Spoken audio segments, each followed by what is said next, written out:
Okay. is Vedanta really a philosophy, or is it something else? Important All point. right. And Bec- what is a philosophy? Yes. Because he's asking this question in context of Western philosophy, That's right. philosophia, love of knowledge. Mm-hmm. So that's where the question. Would you like to take that? I'll take it. Philosophy is love of knowledge, right? Phili is to love. Sophos is knowledge, the goddess of wisdom, Sophia, right? So here, philosophy means the love of knowledge. We learn different metaphysical concepts, right? Epistemology and all different kinds of ideas, principles, right? But here, you come to a point where you say Vedanta is an end of knowing. So, would it mean Vedanta is an end of philosophy? That is the question you The may end want. of philosophy in the philosopher. Who is the philosopher? It's like, I'll give you an analogy. Even as we speak, physics is trying to come to terms with what they call what Mr. Hawkins called the theory of everything. They want an equation that explains the entire universe. Great, excellent. Vedanta also wants that. But the problem now with physics is they want the theory of everything, an equation that explains everything, without factoring in the person who wants this theory, the person who's doing the equation. In other words, consciousness itself. Right.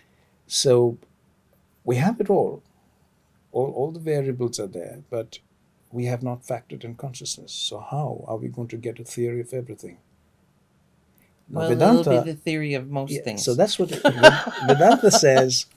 Yes, it's possible to get a theory of everything, more than a theory really. It's possible to have an equation that explains everything, only if you put consciousness in it. Consciousness is that constant Right? that explains everything, solves the equation. So when you come to consciousness behind the knower or behind the knowledge, then you have, in a semantic sense, you have outgrown philosophy altogether. Yeah.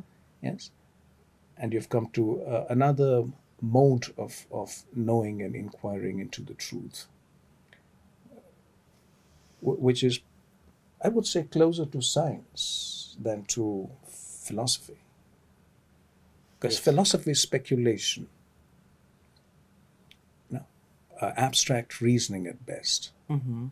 Whereas this is much more scientific, because Vedanta is empirical. Empirical not in the empirical sense, but empirical in the sense that it is also evidence-based.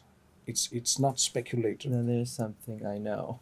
It's the doing. You do it. You don't And talk you, about it. Yeah, and you experience it. And stepwise, as you take the step, the results are methodically, consistently, systematically seen over the ages, over each person, in whatever circumstance or situation the person might be. So it's not an objective science that you have, this is a cup, right? It is described by everyone, but one sees it happening as a process in which one is oneself part of the process. One is And that's the process. and that is the piece that everybody misses, the self. Exactly. And that interaction. So if you miss out even one thing, you can never explain everything, right? You miss one thing and the theory of everything disappears into the theory of nothing.